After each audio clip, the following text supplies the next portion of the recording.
క్రీస్తు పరిశుద్ధ నామమున మీ అందరికీ నా శుభాభివందనములు. Good morning all of you. ఈ దినము కొరకై ఏర్పాటు చేయబడిన వాక్య పాఠము ప్రకటన గ్రంథము 5వ అధ్యాయము 6వ వచనం చదువుతున్నానండి. ప్రకటన 5:6 వచనం. మరియు సింహాసనమునకును ఆ 4 జీవులకును పెద్దలకును మధ్యను వధింపబడినట్లుండిన గొర్రెపిల్ల నిలిచియుండుట చూచితిని. ఆ గొర్రెపిల్లకు 7 కొమ్ములును 7 కన్నులు ఉండెను. ఆ కన్నులు భూమి యందంతటికి పంపబడిన దేవుని 7 ఆత్మలు. దేవుడు తన పరిశుద్ధ వాక్కులను మనందరి హృదయములలో ఫలింపచేయునుగాక.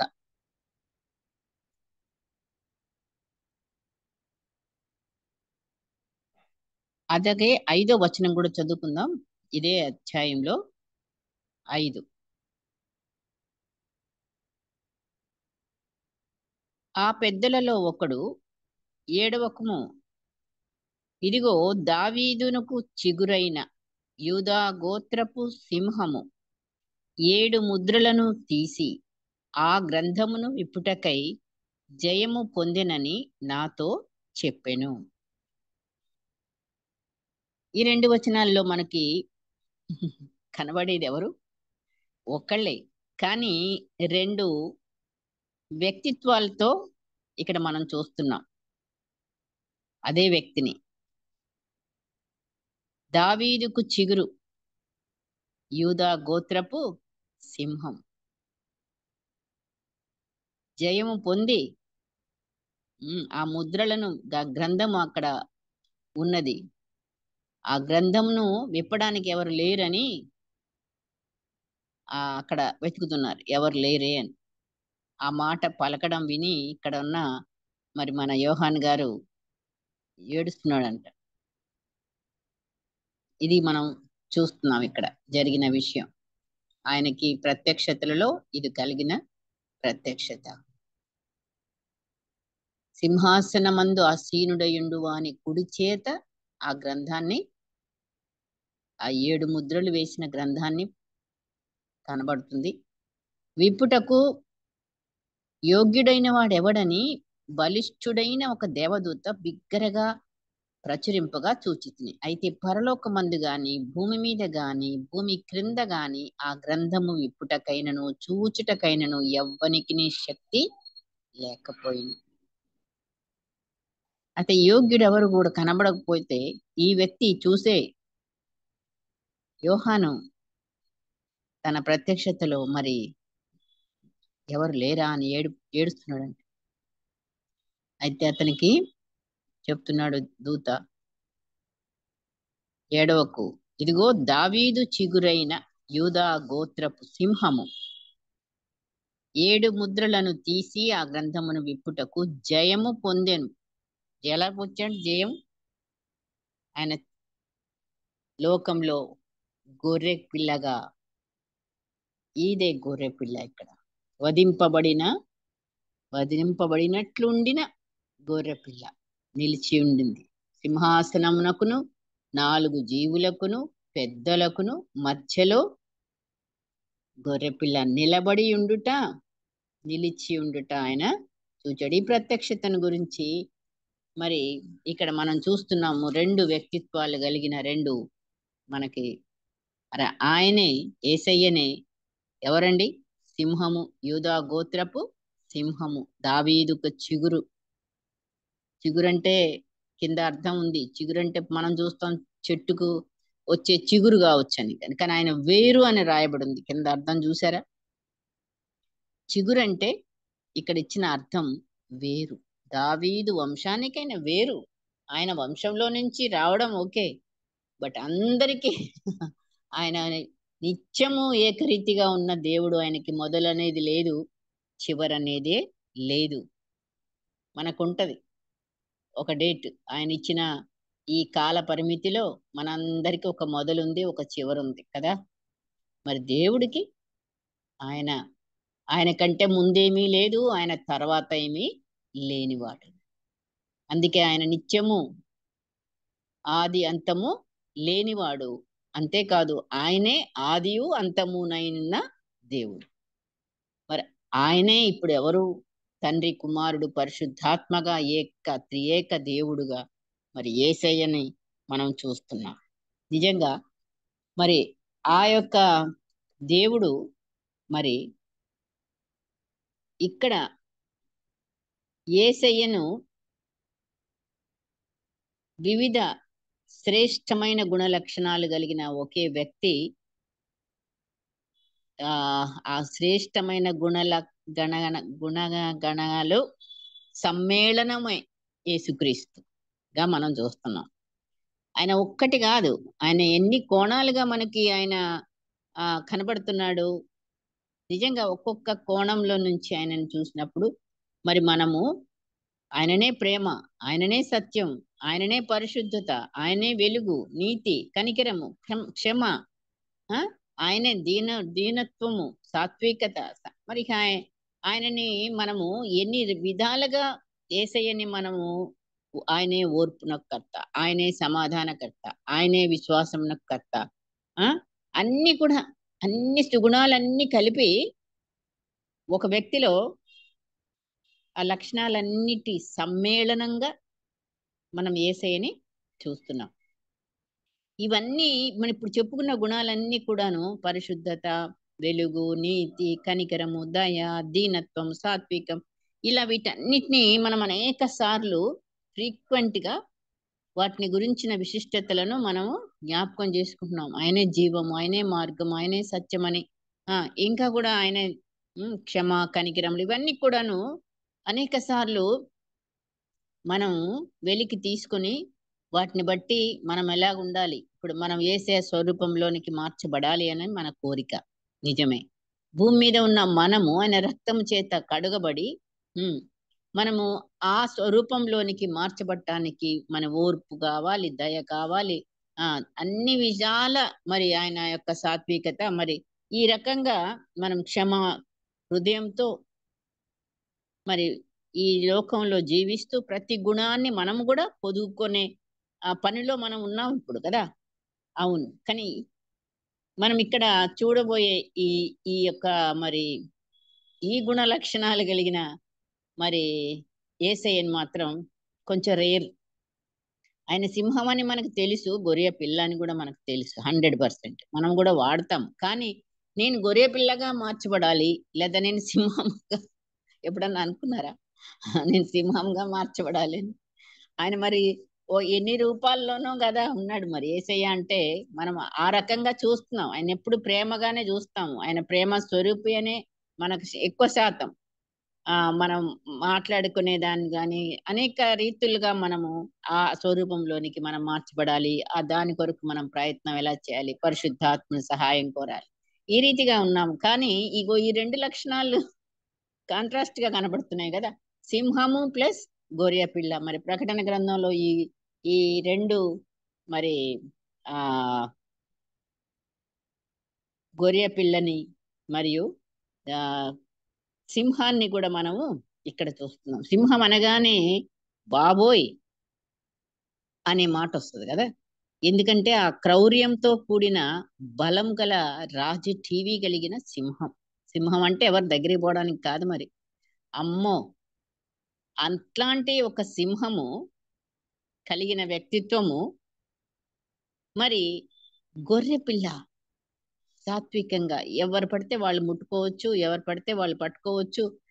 గొర్రె పిల్లని ఏమంటే అది చేసినా కూడా నిశ్శబ్దం. సో ఈ రెండు గుణాలు కూడా కావాలి. మరి సింహం అంటే మామూలు కాదు. మరి ఎక్కడెక్కడ సింహంగా ఉండాలి, ఎక్కడెక్కడ గొర్రె పిల్లగా ఉండాలి. ఆయన ఆ రీతిగా ఉన్నాడు. మరి ఆయనలో రాజీ పడలేని న్యాయ విధులు ఉన్నాయి. అవును, ఆయన న్యాయానికి, ఆయన ఆజ్ఞలకి మరి ఏమైనా రాజీ పడేది ఉందా? ఏం పర్లేదులే అనేది ఉందా? లేదు. ఆజ్ఞ అంటే ఆజ్ఞే, ఖచ్చితం అంటే ఖచ్చితమే. అలాంటి మరి ఒక గుణం, అవి కనికరంతో జత చేయబడటం మనం చూస్తాం.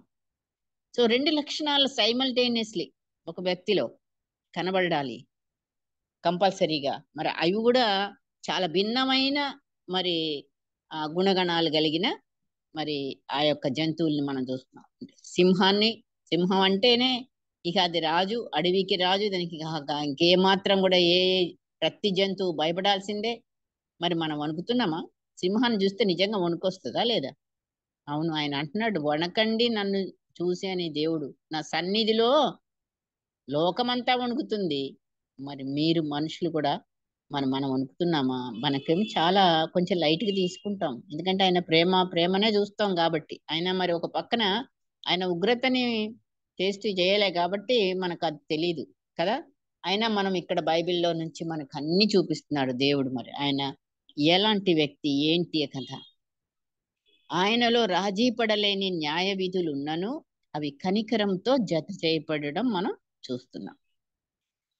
ఆయనకు లోకమంతటిపైనున్న సార్వభౌమ అధికారం ఉన్నను విధేయతతో వినయంగా తాను తన తండ్రి చిత్తానికి సమర్పించుకోవడం కూడా మనం చూస్తున్నాం.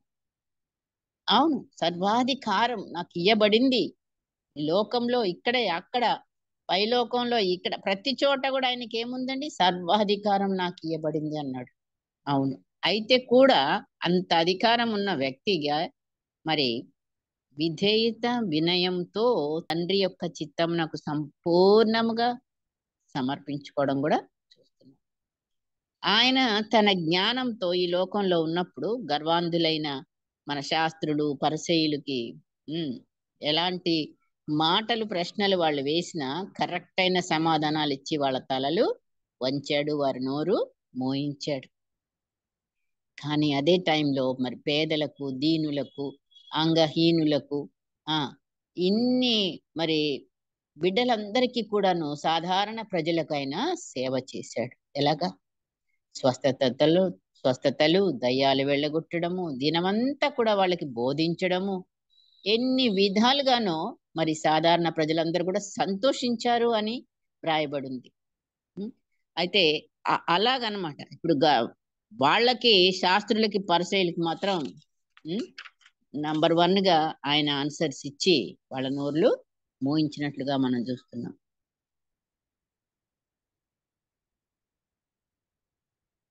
ఆ విజయశాలి అయిన మరి సింహమును పోలి ఉన్న క్రీస్తు ఆ గ్రంథం యొక్క 7 ముద్రలను విప్పుటకు ఆయన సిద్ధంగా ఉన్నాడు. ఇప్పుడు టైము మనం ఎక్కడున్నామండి? మరి రెండో రాకడ సమయంలో ఉన్నాము. అవును, అతి శీఘ్రంగా మరి ఎప్పుడో ఇదిగో 3వ ప్రపంచ యుద్ధం కూడా స్టార్ట్ అవబోతుంది అని మాటలు వినబడుతున్నాయి. ఒక పక్కన అనేక రీతులుగా మరి కంటిన్యూగా వార్ జరుగుతూనే ఉన్నాయి. ఇవన్నీ వింటున్నప్పుడు మనకి ఏమనిపిస్తుంది? అయ్యా ఆయన రాకడ ఇంకెక్కడా లేదు. చాలా చాలా సమీపంగా ఆయన రానై ఉన్న దేవుడు. ఇక ఆయన రాగానే జరగబోయే విశేషాలని మనం కొంచెం కూడా మనం చూసుకుని గాని మనం సెట్ రైట్ అవ్వాలి. ఆ తర్వాత వచనంలో చూస్తే, అంటే ఇప్పుడు మనం చదువుకున్న వచనంలోనే 4 జీవులు సింహాసనానికి పెద్దలకు మధ్యన వధింపబడిన గొర్రెపిల్ల ఎలా ఉంది? ఇప్పుడు నిలిచి ఉండెను అని రాయబడిందండి. అది ఇప్పుడు నేల మీద రక్తపు మడుగులో లేదు సుమా, కుప్పకూలిపోలేదు. అది సామాన్యమైన గొర్రెపిల్ల కాదు. మరణము నుండి తిరిగి లేచిన సజీవమైన 7 బలంతో సంపూర్ణ ప్రభావంతో నిలిచి ఉంది. ఎవరు? సింహము వంటి గొర్రెపిల్ల. నిజంగా మరి ప్రకటన 6:16లో కూడా చూడండి. 6:16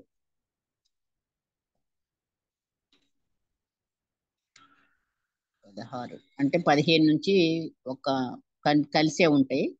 భూరాజులను, ఘనులను, సహస్రాధిపతులను, ధనికులను, బలిష్ఠులను, ప్రతి దాసుడును, ప్రతి స్వతంత్రుడును, కొండ గుహలలోను, బండల సందులలోను దాగుకొని సింహాసనాసీనుడై ఉన్నవాని యొక్కయు గొర్రెపిల్ల యొక్కయు ఉగ్రత మహాదినము వచ్చెను, దానికి తాళజాలిన వాడెవడు? మీరు మా మీద పడి ఆయన సన్నిధికిని గొర్రెపిల్ల ఉగ్రతకను మమ్మను మరుగు చేయుడి అని పర్వతములతోనూ బండలతోనూ చెప్పుచున్నారు. చూశారు కదా, మరి ఆ రోజులు దగ్గరికి వచ్చాయి. ఇప్పుడు ఆ స్థితిలో ఇప్పుడు మనం ఉన్నాము. ఎలాగా నిజంగా మరి అంతటి ఆ రోజున మరి భూరాజులు మొదలుకొని ప్రతి ఒక్కడు కూడా అన్ని కేటగిరీస్ ఇక్కడ మరి మెన్షన్ చేయబడి ఉన్నాయి. మరి అలాంటి యొక్క బలిష్ఠులు, స్వతంత్రులు, దాసులు మొత్తం అందరు కూడాను మనం ఎప్పుడైనా కొండలతో మాట్లాడామా? మనం మాట్లాడతాయంట, వింటాయంట అంటే కూడా మనం నమ్మం కొన్నిసార్లు కదా. అలాంటిది ఇప్పుడు దేవుడు రాకడ సమీపించినప్పుడు అంటే కొండల్లో బండల దగ్గరికి వెళ్ళి మనుషులు మాట్లాడుతున్నారండి బాబు. మమ్మల్ని దాయండి, మేము ఎదుర్కోలేము, ఆయన ఆ గొర్రెపిల్ల ఉగ్రతకు మమ్మల్ని మరుగు చేయండి అని మనుషులు చెప్పడము మనం చూడబోతున్నాము. కనుక మరి ఎంతో మరి మనము ఈ యొక్క దినాలలో రెండు విధాలైన మనస్తత్వాలతో కలిగి మనం ఇప్పుడు ఆ స్వరూపంలో కూడా మనం గొర్రెపిల్లగా మనం ఈ లోకంలో ఉండాలి. ప్లస్ సింహమక్క క్యారెక్టర్ కూడా మనం కలిగిన బిడ్డలంగా ఉండాలి.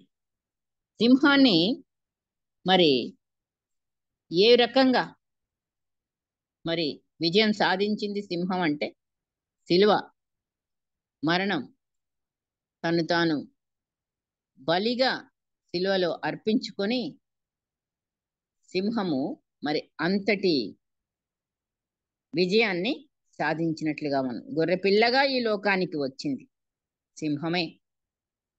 మట్టలాదివారం నాడు సింహం ఏం చేసిందండి? రాజుగానే యెరూషలేములో ప్రవేశించింది. అందరు కూడా రాజు రాజు అని ఆయనని స్తుతించారు, వెల్కమ్ చెప్పారు, పొగిడారు. అవును, కానీ లోపలికి వెళ్ళిన తర్వాత ఆ రాజు ఏం చేశాడు? సింహంలా అక్కడున్న వ్యాపారస్తులందరినీ, అధికారులే మరి వాళ్ళే అక్కడ వ్యాపారము చేస్తుంటే, ఇది నా సమస్త జనులకు ప్రార్థన మందిరము, దీనిని మీరు దొంగల గుహగా చేసిరని వాళ్ళని వెళ్ళగొట్టడానికి సింహాన్ని ఉగ్రతని అక్కడ వాళ్ళ మీద చూపించాడు. సింహం వేటాడినట్లుగానే నిజంగా మరి అంతటి కోపం ఇంకెక్కడ కనబడలే. వాళ్ళని ఎలాగా మరి ఆ బల్లలన్నీ పడేసి త్రోసి అంత మరి చేస్తుంటే వాళ్ళకి ఏమనిపించింది? సో సింహాన్ని ఎదుర్కోగలరేంటి? ఎదుర్కోలేకనే నిశ్శబ్దంగా అయిపోయారు. కానీ అదే వారం చివరిలో ఆయన ఏమయ్యాడు? శుక్రవారం, మంచి శుక్రవారం, వధకు సిద్ధమైన గొర్రె పిల్లగా యెరూషలేము నుండి బయటకు వెళ్ళాడు. బలియాగపు గొర్రె పిల్లగా వధించబడ్డాడు. ఎవరు? యూదా గోత్రపు సింహమే. సో సింహము గొర్రెపిల్లగా మరి మార్చబడి, గొర్రెపిల్ల వంటి సాత్వికం, దీన మనసు.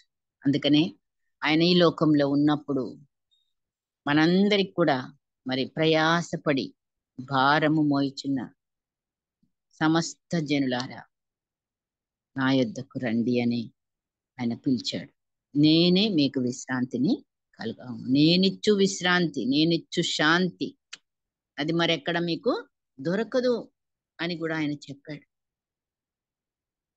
మనలను ఊరడిస్తూ ఆ గొర్రె పిల్ల మనల్ని ఏం చేసిందండి? సాత్వికంతో, దీన మనసుతో మనల్ని ఊరడించే పనిలో ఇప్పటికీ కూడా మనం ఈ లోకంలో ఉన్నాము. ఈవెన్ ఈ రోజు కూడా మరి మనం ఆయన దగ్గరికి వెళ్ళడానికి ఆయన పిలుస్తున్నాడు. ఏ భారంతో మనం ఉన్నా కూడా ఆ సాత్వికత, ఆ దీన మనసు మనల్ని ఊరడించే గొర్రెపిల్లగా, ఈ గొర్రెపిల్ల వంటి సింహము శ్రమలకు అప్పగింపబడింది. బొచ్చు కత్తిరించు వాని ఎదుట మరి మౌనముగా నుండి తాను దిగంబరియగునంతగా తన ఉన్నిని కత్తిరించుటకు అంగీకరించింది. నోరు తెరవలేదు అన్యాయపు తీర్పును. మనం 53వ యెషయా చదివితే మరి అక్కడ ఆయన ఏ రీతిగా తనను తాను అప్పగించుకున్నాడో అన్ని వేల సంవత్సరాల ముందే యెషయా ద్వారా పలుకబడిన ఆ యొక్క ప్రవచనాల్లో అన్ని కూడా యేసయ్య గొర్రెపిల్ల జీవితంలో భూమి మీద జరిగినాయి. అవును, ఆయన ఈ లోకానికి వచ్చింది నిన్ను నన్ను ఐశ్వర్యవంతులుగా చేయుటకు. ఆయన దరిద్రుడు ఆయను అని. అవును కదా, మన కొరకు మనల్ని ఐశ్వర్యవంతులుగా చేయడానికి, మనల్ని తప్పిపోయిన మనల్ని తిరిగి మనల్ని నశించిపోతున్న మనల్ని వెతికి రక్షించడానికి మరి ఆయన ఈ లోకానికి వచ్చాడు. తండ్రితో సంబంధం తెగిపోయిన మనల్ని తిరిగి మధ్యవర్తిగా సమాధానకర్తగా మనల్ని కలపడానికి, భూమికి ఆకాశానికి మధ్యలో ఇద్దరు దొంగలకు మధ్యలో ఆయన సీట్.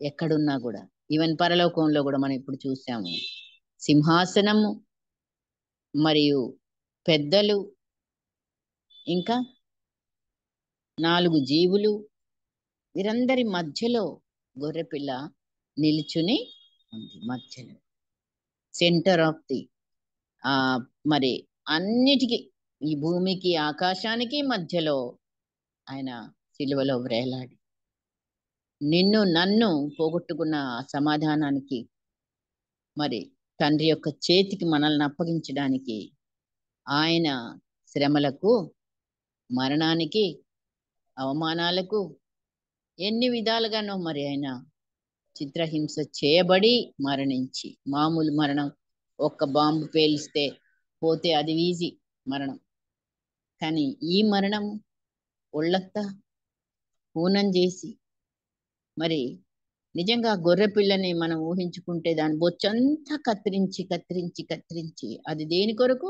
ఉన్ని మానవుల కొరకే, మనకి చలికి మరి ఆ ఉన్ని వస్త్రాలు ధరించుట కొరకు తాను దిగంబరిగా తన ఉన్ని అంతటిని కత్తిరించుటకు ఆయన అంగీకరించాడు.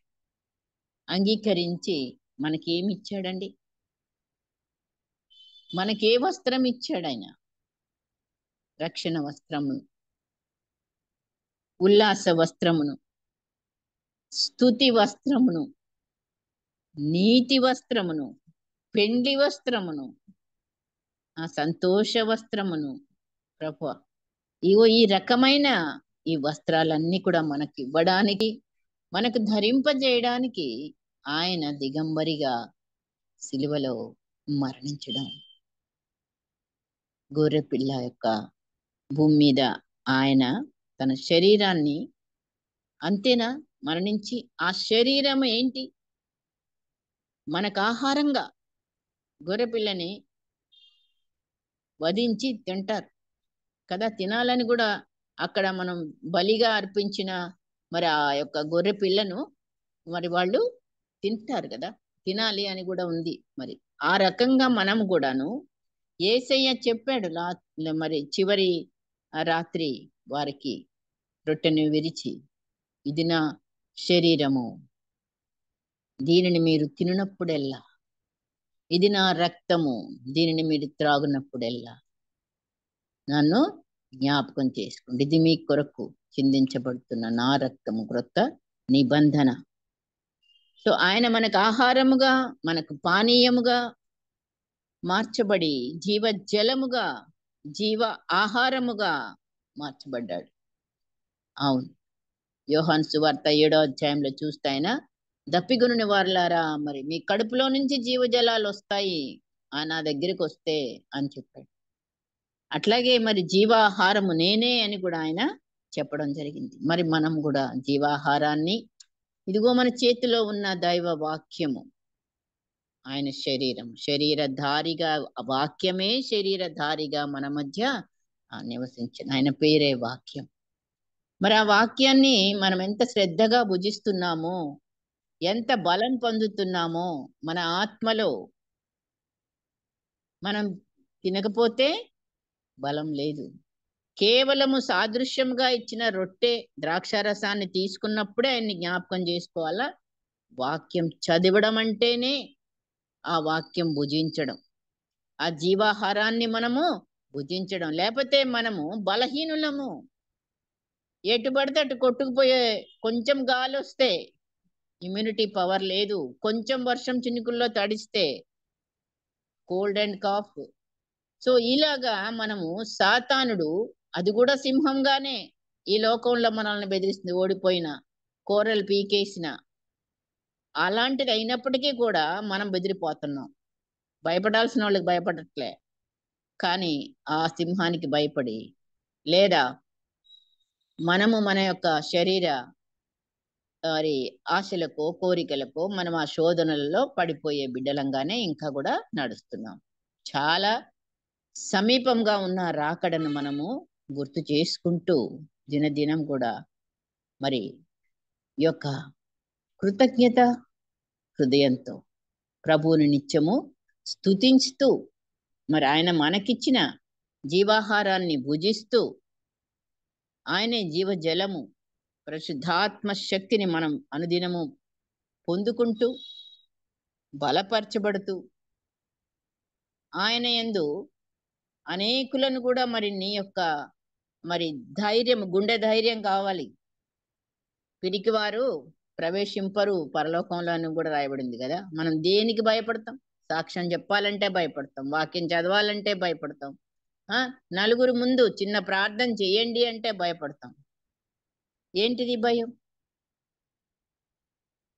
సో ఆయనతో మనకి నిత్యము సహవాసం ఉంటే ఎక్కడ నిలబడ్డా కూడా నువ్వు ఆయన కొరకు నిలబడుతున్నావు. ఆయన నీ కొరకు ఆయన మాటలు ఇస్తే నువ్వు మాట్లాడతావు.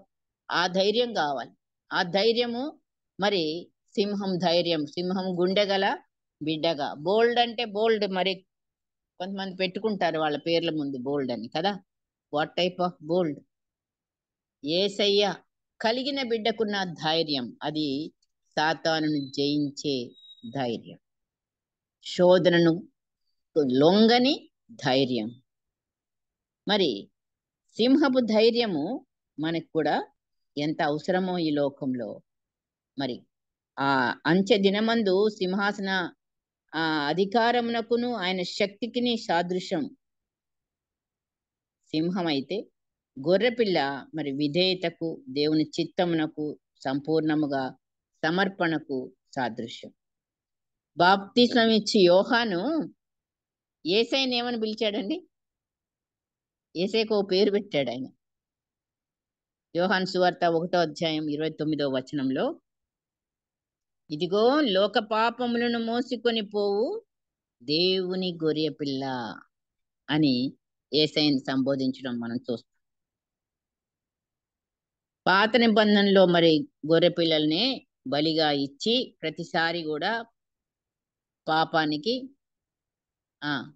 ప్రాయశ్చిత్తంగా దహన బలిగా అర్పించేవారు. మరి నీవు నేను యేసయ్యకు మనం ఇప్పుడు గొర్రె పిల్లలమే. అందుకే మీరు ఆయన ఒక మాట అంటున్నాడు మత్తయి సువార్తలో, లూకా సువార్తలో 13వ వచనం లూకా, అలాగే మత్తయి సువార్త 10:16వ వచనంలో మనం ఈ మాటలు చూస్తామండి. యేసయ్య మనల్ని గొర్రెపిల్లలుగానే, ఈ లోకంలో మనం అందరం కూడా గొర్రెపిల్లలుగానే ఉండాలి. ప్లస్ మనలో సింహం కూడా ఉండాలి. 2 క్యారెక్టర్స్ తో మనం ఉండాలి. భయపడి పిరికి వాళ్ళంగా కాదు, ధైర్యం కూడా కావాలి. ఎదిరించే ధైర్యం కావాలి, సాతానుతో పోరాడే ధైర్యం కావాలి. అది కూడా సింహం లాగానే మనకి ఎవరిని మృంగుదునా అని సింహంలా మనల్ని వెతుకుతా ఉన్నాడు సాతానుడు. కాబట్టి మనకి మెలకువ కావాలి, జాగ్రత్త కావాలి. తప్పించుకునే మరి ఆ మెలకువ మనకి అవసరమైంది. ఎలా వస్తుంది? యేసయ్య చెప్తున్నాడు, మీరు వెల్లుడి, ఇదిగో తోడేళ్ల మధ్యకు గొర్రె పిల్లలను పంపినట్టు నేను మిమ్మల్ని పంపుచున్నాను అన్నాడు. శిష్యులని 70 మందిని పంపించాడు ఆయన. ఇద్దరిద్దరిని ఒక్కొక్క ఊరికి. ఎలా పంపించాడంట చెప్తున్నాడు ఆయన. మిమ్మల్ని ఎలా పంపిస్తున్నానంటే తోడేళ్ల మధ్యకు గొర్రె పిల్లలను పంపినట్లు. మనం కూడా అలాగ ఉన్నాం. మనం ఎవరి మధ్యలో ఉన్నాము? ఈ లోకంలో తోడేళ్ల మధ్య గొర్రె పిల్లలంగా ఉన్నాము. నిజమే. అయితే ఎలా ఉండాలని అంటున్నాడంటే మంచిగా పాముల వలె వివేకులను, పావురముల వలె నిష్కపటులను అయి ఉండుడి అంటున్నాడు. మత్తయి సువార్త 16వ వచనం. సో మనకి వివేకం కావాలి, పావురం లాంటి నిష్కపటం కూడా కావాలి. ఈ రెండు హృదయాలు మరి అలాగే మనము కలిగిన బిడ్డలంగా పరలోకం చేరాలంటే ప్రకటన 19:9లో గొర్రెపిల్ల పెండ్లి విందుకు పిలువబడిన వారు ధన్యులు అని వ్రాయబడింది. అవును. ఇంకా 7వ వచనం చూస్తే వివాహ మహోత్సవ సమయము వచ్చింది. గొర్రెపిల్ల వివాహ మహోత్సవ సమయం. భార్య తనను తాను అలంకరించుకుంటా, ఆమెకు వస్త్రాలు ఇవ్వబడ్డాయి, సన్నపు నార వస్త్రంలో, నీతి క్రియలట. సో మరి ఆ నీతి క్రియలనే వస్త్రాలు మనము ధరించుకోవడానికి, మనం ఎన్ని క్రియలు మంచి క్రియలు చేస్తేనో మనకు అవి ధరింపబడతాయి. కాబట్టి ఈ వివాహానికి మరి మనమందరం కూడా మరి సంఘమంతా కూడాను మరి భార్య వలె సిద్ధపాటులో ఉన్నాము. ఇంకా కూడా రక్షణ రక్షణ అని దగ్గరే ఉంటే ఇంకెప్పుడు మనము ఈ రాకడలో సిద్ధపడే బిడ్డలంగా ఉంటాము. కాబట్టి చాలా చాలా మరి మనము మన యొక్క ఆత్మీయతలో ఎదిగిన వారంగా, మెచ్యూర్ అయిన వారంగా, మరి ఆయన కొరకు ఎదురు చూసే వారంగా, ఈ రకంగా సిద్ధపడ్డ బిడ్డలంగా మనం ఉండాలంటే గొర్రెపిల్ల మరియు సింహము క్యారెక్టర్స్ రెండు కూడా మనలో ఎదగాలి సైమల్టేనియస్ గా. ప్రకటన 21:23లో గొర్రెపిల్లయే దానికి దీపము. పరలోక రాజ్యంలో అక్కడ నో నైట్, మరి సూర్యుడు లేడు, వెలుగు అక్కడ, వెలుగు ఒక్కటే, ఆ గొర్రె పిల్లయే దీపం. ఇక్కడ ఈ లోకానికి వచ్చి కూడా ఆయన అన్నాడు, నేనే లోకమునకు వెలుగై ఉన్నా. ఆయన ఎక్కడున్నా వెలుగే. ఆ వెలుగు నీలోకి వచ్చిందంటే నువ్వు వెలుగుతున్నావు. చీకట్లో నిన్నొక స్తంభంలో, ఇప్పుడు స్ట్రీట్ లైట్స్ ఎలాగైతే అక్కడక్కడ ఒక్కొక్కటి ఉండి వెలిగిస్తూ ఉంటాయో, ఆ రకంగా భూమి మీద మనం ఉన్నాము. మనం కూడా ఆయన వెలుగు వలె మనం ప్రకాశించాల. మనకు వెలుగు స్వయాన లేదు, బట్ ఆయన వెలుగు మన ముఖం మీద ప్రకాశించబడ్డప్పుడు మనం వెలిగించబడ్డ బిడ్డలంగా. కాబట్టి దేవాలయము, గొర్రెపిల్లయే దేవాలయము ప్లస్ దీపము. కాబట్టి అన్నిటికీ కూడా మూల గొర్రెపిల్ల.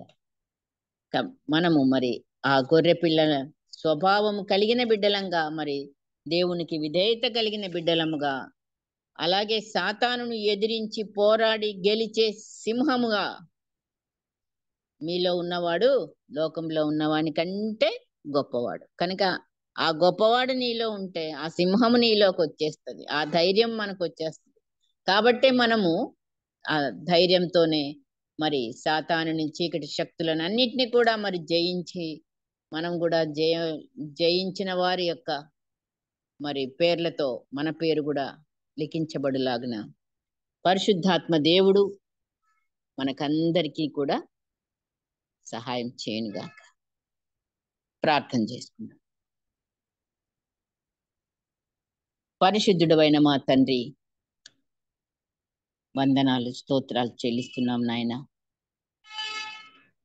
సర్వశక్తి గల దేవుడవు, కనికరం కలిగిన దేవుడవు నాయన.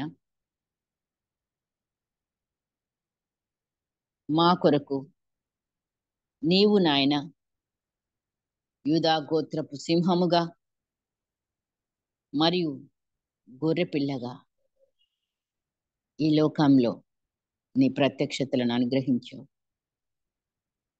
మమ్మలను కూడా తండ్రి